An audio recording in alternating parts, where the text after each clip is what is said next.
Gaspard Ulliel, cet appel manqué du comédien à une réalisatrice juste avant de mourir. Le 19 janvier, le monde entier apprenait la mort de Gaspard Ulliel à l'âge de 37 ans.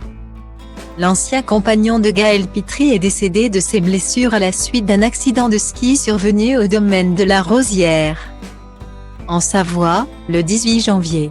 Près d'un an après sa disparition, le milieu du 7e art continue d'honorer la mémoire de l'acteur à l'immense carrière. Le mercredi 2 novembre, la mère de son fils a eu une tendre pensée pour l'artiste. Très engagée. Traversée avec l'équipage pour te rendre hommage, avait-elle écrit dans sa story Instagram.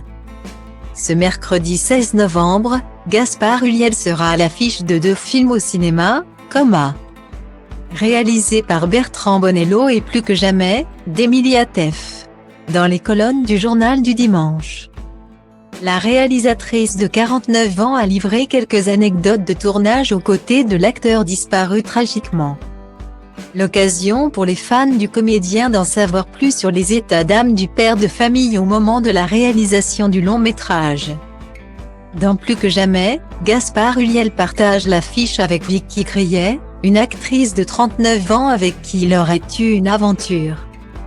Une information aussitôt démentie par Emilie Atef, dans les colonnes du Parisien. Ils étaient amis, copains, de longue date. Et ils n'avaient jamais tourné ensemble, a fait savoir la productrice, en précisant que c'est Vicky Criet qui avait insisté pour que Gaspard Ulliel fasse partie du casting. En revanche, nos confrères du JDD mentionnent que c'est la comédienne qui a introduit le défunt acteur à la réalisatrice du long métrage. Elle me répétait que les yeux de Gaspard étaient un puissant fond. Il a été touché par le script de Plus que jamais et quand il est arrivé aux répétitions, sa copie était pleine de notes, de références et d'interrogations, a-t-elle fait savoir avant de revenir sur ce tournage dans les fjords, au cours duquel le comédien a fait énormément de randonnées et de kayak, pandémie de Covid-19 oblige. Puis, Emilie Atef s'est attardée sur le dernier échange qu'elle a eu avec l'acteur français. Juste avant son décès. Le jour de l'accident, je lui ai laissé un message sur WhatsApp pour dire que les premiers retours sur le film étaient formidables, a-t-elle révélé. Il a essayé de me rappeler, mais je n'ai pas entendu mon téléphone sonner.